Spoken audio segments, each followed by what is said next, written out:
Assalamualaikum. Waalaikumsalam, Mas Ali. Masya Allah, Gus. Sehat? Sehat ya? Alhamdulillah. Alhamdulillah. Ya. Siap. Wah, ini kita mau ngobrol-ngobrol boleh nih ya? Siap. Monggo. Oke, kita ngobrol di belakang. Iya. Masya Allah semua teman-teman yang berbahagia hari ini. Di sebelah saya ada Gus Ikdam. Masya Allah Gus, matur suwun. Terima kasih banyak udah menyiapkan waktu untuk Sama-sama. tim yang maha pengampun untuk bisa langsung diskusi, ngobrol dan cari ilmu nih sama Gus Ikdam. Mungkin bisa diajak nih buat teman-teman semua yang di rumah, biar juga mereka bisa mengawali kehidupannya menjadi orang yang lebih baik. Mungkin sedikit cerita nih Gus nih, tentang awal mula masuk pondok nih Gus nih. Jadi saya dulu itu sebenarnya tidak suka. Nggak suka justru malah? Pondok itu nggak suka karena inginnya kayak Mas Fadli. Wih, Masya Allah. Banyak uangnya. Ganteng, banyak uangnya. Amin. Tapi karena saya itu dari kecil itu kalau di Jawa Timur itu kan biasanya kalau anak kiai atau cucu kiai biasanya dipanggil Gus. Oh gitu. Dipanggil Gus. Mungkin menurut mereka adalah suatu penghormatan lah. Penghormatan benar. Tapi saya itu dulu nggak begitu tertarik karena ya saya tahu ayah saya sendiri punya santri-santri, ya orang di pondok menurut saya agak tertekan. Oh gitu. Dan nanti kalau saya di pondok gimana kalau kehidupan saya tertekan. Oh gitu. Iya. Akhirnya ayah saya itu bilang, kamu itu dipanggil orang Gus, Abah, saya manggilnya Abah dulu. Jadi kamu itu setahun 2 tahun lah mondok biar pantas. Oh Masya Allah. Biar pantas, nanti sisanya nanti belajar di rumah nggak apa-apa. Terus akhirnya ya udah, nanti kalau saya mondok dikasih apa, Bah? Wih, mantap. Kita masih harus ada ini ya, bergeningnya ya. Feedbacknya belum ikhlas kita. Belum ikhlas. Akhirnya saya berangkatlah dan akhirnya saya mondok di Kediri. Di awal mula mondok itu di pondok pesantren Queen Al Falah. Setahun 2 tahun saya itu belum fokus. Jadi ngaji itu ya asal ngaji aja, asal sekolah aja, belum ikhlas ngaji. Iya. Dan akhirnya ternyata memang hidayah itu ada, Mas Fadli. Masya Allah, benar. Jadi saya itu setahun 2 tahun masih berpikir tentang masalah janjinya ayah saya. Nanti kalau kamu kuat sampai 3 tahun, tak belikan motor baru. Hadiah itu motor ya? Karena saya memang agak suka, dulu motor itu suka. Wah, mantap, hobi. Masya Allah. Bahkan dulu saking seneng saya sama motor itu, ketika ada santri-santri mondok, saya bersih-bersih motor, terus Gus Ikdam itu sama motor kok sayang sekali. Iya. Nah, tapi luar biasanya, ya mungkin ada unsur barokah ya. Masya Allah. Di tahun ketiga, tiba-tiba kiai saya, Kiai Munif Jazuli, itu gerah, sakit. Oh, sakit. Dan saya itu merasakan, saya itu selama mondok hampir 3 tahun nggak pernah sungkem. Jadi santri mondok 3 tahun nggak pernah sungkem kiainya, salim, sungkem itu salim. Terus saya ini berpikir, ya Allah, mondok saya ini gimana ya? Saya ini nanti ilmunya manfaat apa enggak ya? Tiba-tiba ada pikiran seperti itu. Ya apa itu mungkin barokah dari guru-guru saya yang ngajarkan ngaji atau apa ya, saya nggak tahu. Tiba-tiba Mbah Yai saya ini sedo, meninggal. Saya ini tiba-tiba hati saya terenyuh. Seketika itu janji-janji yang dikatakan ayah saya, apapun itu bentuknya, saya lupa. Dan seketika itu langsung saya itu berpikir, saya ini masih bodoh. Saya ini ilmu agama sangatlah rendah. Saya ini sangatlah tidak pantas untuk dipanggil Gus. Saya ini tidak pantas menjadi cucu dari kakek saya seorang kiai, menjadi anak orang tua saya, abah saya dan ibu saya. Akhirnya saya itu sampai telepon kakak saya. Kakak saya sampai kaget, loh kamu kok berpikir kayak gitu? Sudahlah, nanti ibu biar sowan ke putra-putranya saja. Pokoknya kamu baik-baik saja di pondok lah. Akhirnya setelah itu saya nggak pengen pulang, padahal tadi kan rencananya 3 tahun lah. Udah ngejar motornya itu loh. Ngejar motornya, ngejar hadiahnya, ngejar bonusnya itu tadi. Ngejar door prize-nya itu tadi. Lah ternyata berubah. Pulang dari rumah ditawari sama ibu saya, kakak kamu itu kuliah, kamu besok jadi apa? Kalau kakak kamu S1, kamu itu S apa nanti? Lah akhirnya sudahlah Bu, saya itu nggak usah kuliah, saya itu tak mondok lagi aja. Masya Allah. Akhirnya saya itu berusaha mondok nambah, jadi nggak di Queen Al Falah, saya pindah di Induk. Masya Allah. Terus lanjut mondok sampai kapan Gus? Mohon izin kalau boleh tahu Gus. Akhirnya saya mondok di pesantren salaf. Jadi teman-teman saya kuliah, teman-teman saya sekolah, saya itu cuma ngaji saja itu ada kurang lebih 5 tahun. Dan saya cuma diem aja karena merasa banyak dosa sampai kurus, lebih kurus daripada sekarang. Ya Allah, Sekarang sudah kurus, ini dulu kurus ini, lebih kurus lagi. Kayak peleburan dosa. Masya Diem di pondok diem, dan setiap saya dipanggil Gus saya merasa malu. Akhirnya saya setiap pulang saya ziarah ke makamnya kakek saya, nangis di situ. Mungkin apa itu petunjuk dari Allah, hidayah itu seperti itu ya kita nggak tahu pada waktu itu. Dan sama sekali saya tidak menagih ke orang tua saya. Dulu apa yang dijanjikan. Ya dari situ saya, wah itu hebatnya orang tua saya. Dulu berangkatnya saya seolah-olah kayak ditipu. Tapi setelah itu malah saya kasihan sama orang tua saya. Ya Allah kok punya anak seperti saya. Allahu Akbar. Ya itu tadi karena ya Allah saya ini harus tirakat kalau bahasa orang Jawa Timur ya. Merubah hidup saya. Karena saya itu dulu tidak ikhlas lah gitu. Jadi berusaha hafalan, berusaha ngaji sungguh-sungguh. Kurang lebih 8 tahun terus ayah saya stroke, saya pulang.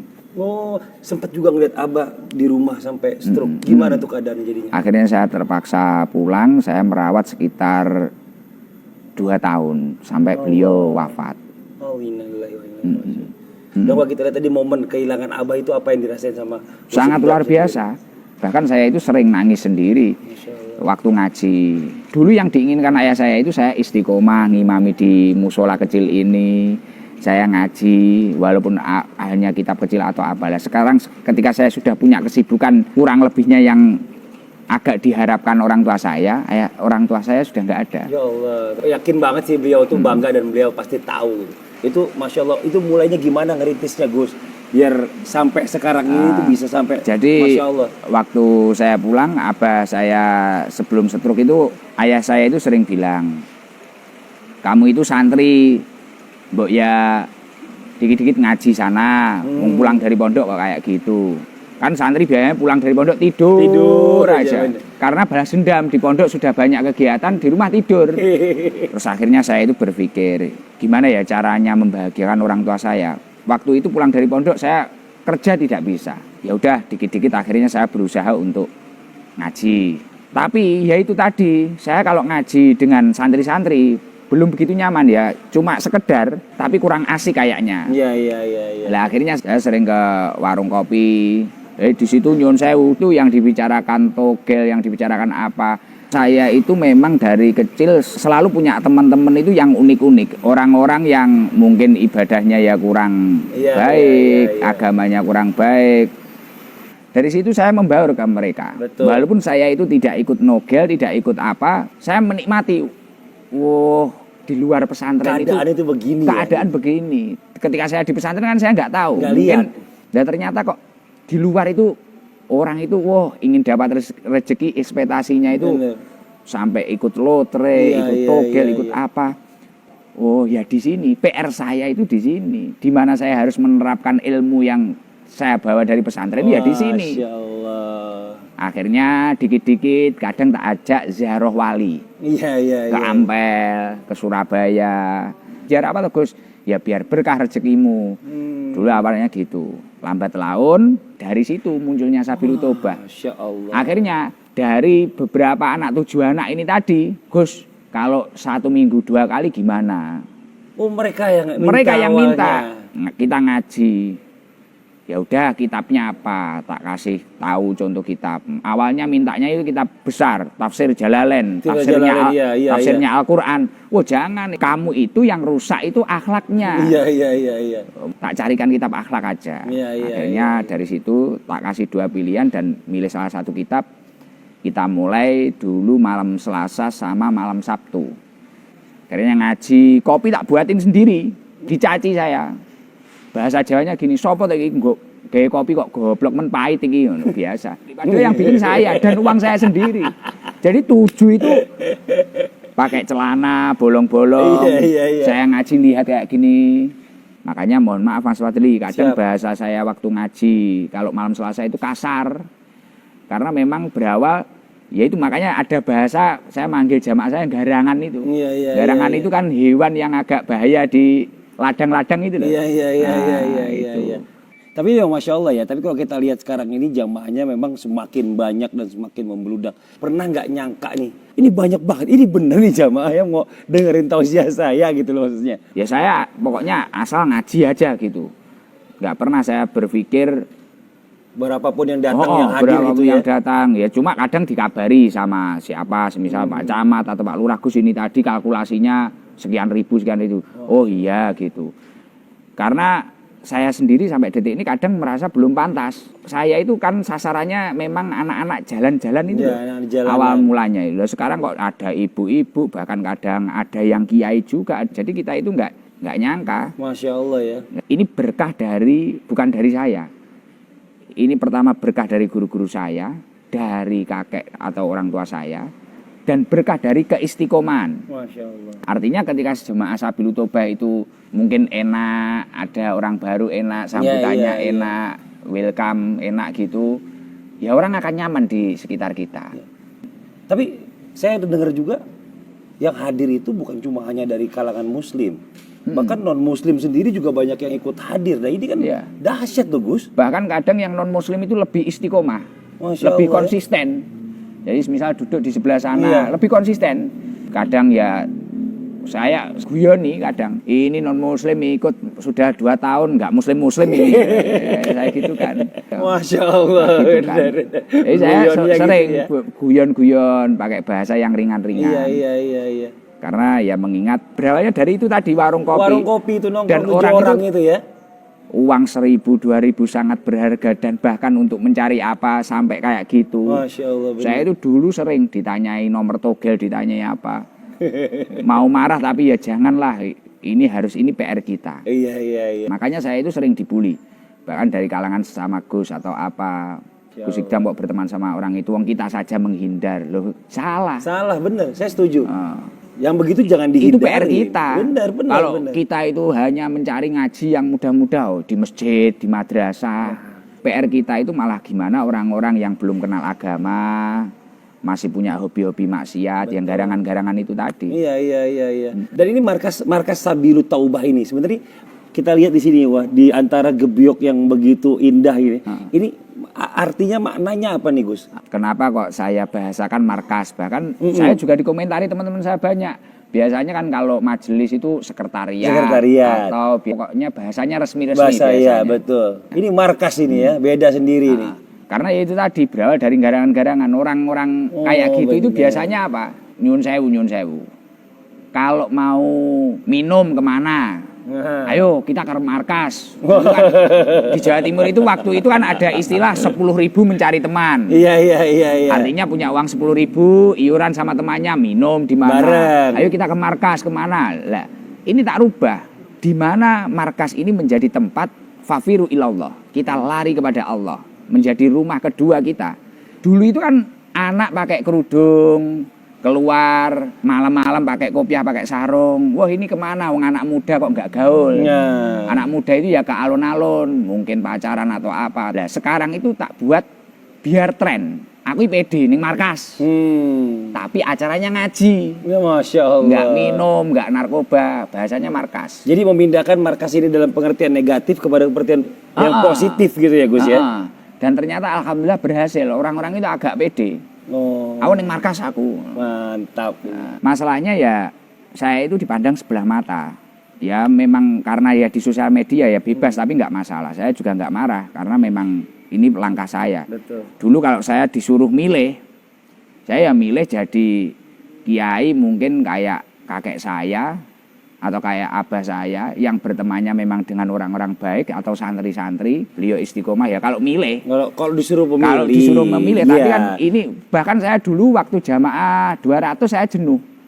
Ya Allah, ini orang 100 kok apa itu tukang ngentaing. Ini jamaah ini kok ngejek semua. Ya Allah, saya itu kok ditakdir seperti ini. Mau tak bubarkan dulu.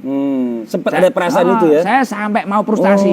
Saya bilang ke ibu saya, Bu, tak bubarkan aja. Saya udah nggak kuat. Ditata sulit. Lebih enak nata orang-orang yang sudah ingin niat ngaji. Benar. Ternyata ibu saya itu luar biasa, selalu mengingatkan saya sabar. Ya memang kamu itu jatahnya seperti ini. Semua orang itu memiliki nikmatnya masing-masing, Benar. bahagianya masing-masing, dan ujiannya masing-masing. Nikmati saja bagianmu. Oh, ternyata lambat laun mereka akan lebih mengerti. Ya itu tadi, mulai dari bahasa-bahasa saya itu mungkin markas, terus apa, bahkan saya ngajak umroh jamaah saya nggak seperti ustadz-ustadz yang lain, ayo kita umroh, enggak gitu.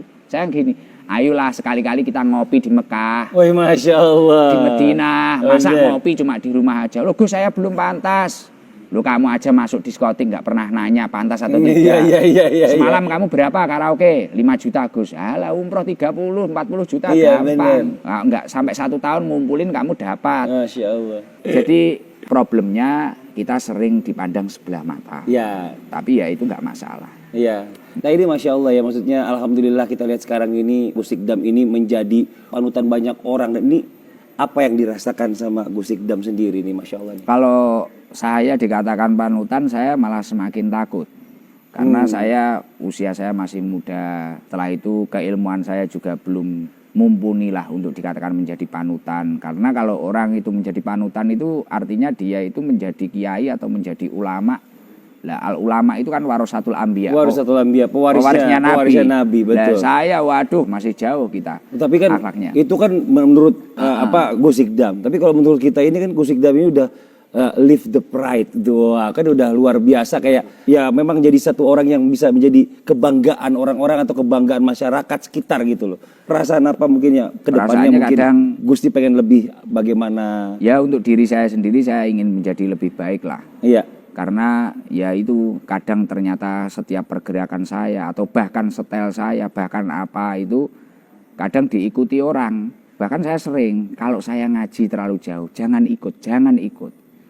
Loh nanti kalau sepi gimana Gus? Bene, lebih baik kamu di rumah sehat, kerja, kalau ada waktu ngaji aja. Nggak usah terlalu ikut saya kemana-mana, saya kasihan. Karena ekspektasi saya itu bukan masalah saya ini punya jamaah banyak atau gimana, enggak. Tapi orang yang pernah bertemu saya, setidaknya lebih baik daripada masa lalunya. Masya Allah, amin. Pengen saya seperti itu. Benar. Penting kamu lebih baik. Makanya salah satu yang menjadi semangat saya itu sering sakit Mas, karena saking padatnya jadwal saya. Satu hari kadang 2, 3, 4, akhirnya saya sampai capek.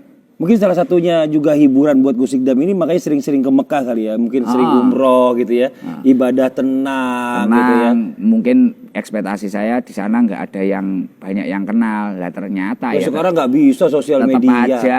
Tapi ada hikmahnya apa nih? Sering-sering ke Mekah apa nih Gus? Ya itu, Masya Allah kemarin saya pertama mendarat itu kan ke Jordan. Jordan, dari iya, Palestina dari Jordan, itu iya. dari Palestina ke Palestina itu lewat Jordan. Lewat Jordan, darat, ya. nggih. Saya ziarah tabaruk ke tempat-tempat yang pernah disinggahi Rasulullah. Di situ ada pohon sahabi itu waktu Rasulullah berdagangan itu pernah buat berteduh. Berteduh di situ, betul. Iya dah, Mas Fadli. Iya. Saya itu sampai mikir gini, ya Allah. Pohon saja yang pernah dibuat teduh Rasulullah. Ini sudah beribu tahun, berapa ribu tahun ini. Sejak zaman Rasulullah masih hidup. Artinya apa? Ternyata sesuatu yang berhubungan dengan Rasulullah itu ternyata masih hidup sampai kapanpun. Nah artinya apa? Pelajarannya hati kita itu berarti kalau kita ingin terus hidup, katakanlah ketika kita sakit, katakanlah ketika kita apa, tapi hatinya gimana agar terus hidup?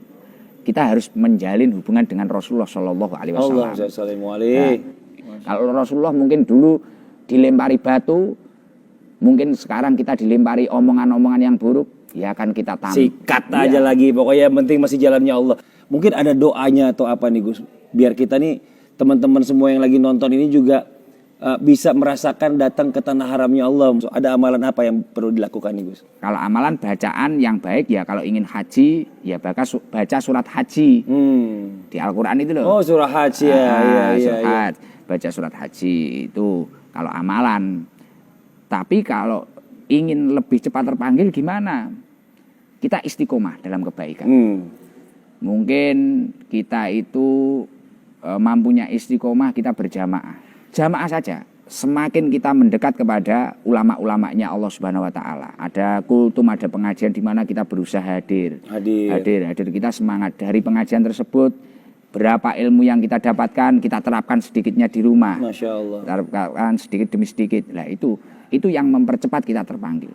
Oh, Masya Allah. Dulu saya juga nggak bayangkan, cuma doa biasa. Ya Allah, kalau pengen ziarah Mekah Madinah. Cuma bahasa biasa gitu. Mungkin karena berkahnya itu. Masya Allah. Berkahnya kita itu selalu belajar ilmunya Allah, berusaha terus mendekatkan diri kepada Allah, ya itu. Iya, iya, iya. Tapi gimana caranya kita bisa membangun semangat untuk diri kita ini untuk datang mau ke pengajian gitu loh.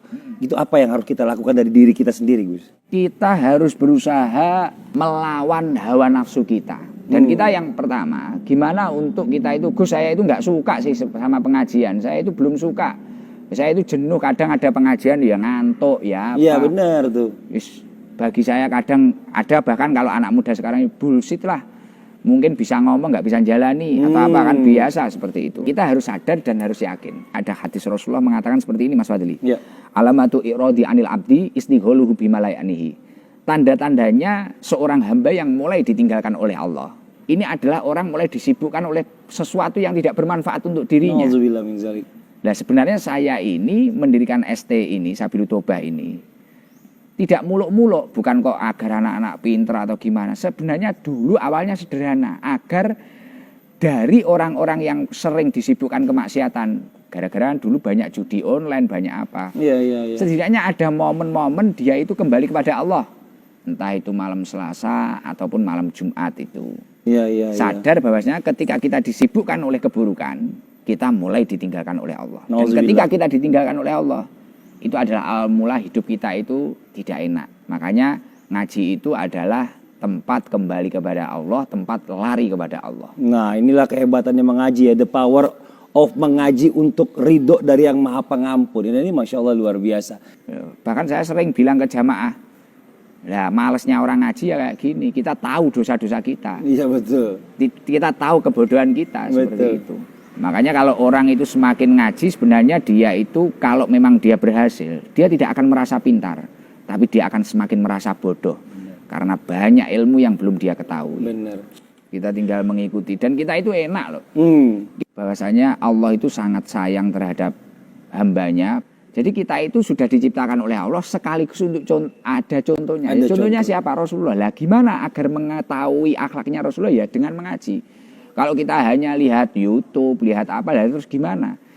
Makanya salah satu keberkahan itu ketika kita mendekat dengan orang-orang yang benar-benar ahli ilmu, mungkin di pesantren, mungkin di majelis, mungkin di apa, para ulama, para habaib, para kiai, itu penting. Karena man aroda dunya fa'alaihi bil ilmi wa man arodal akhirah fa'alaihi bil ilmi. Orang kalau ingin enak dunianya ya harus mempunyai ilmu, amaliyah ilmiah. Betul. Apa yang kita lakukan itu ada ilmunya. Dan ilmiah amaliyah. Ilmu kita itu benar-benar kita amalkan.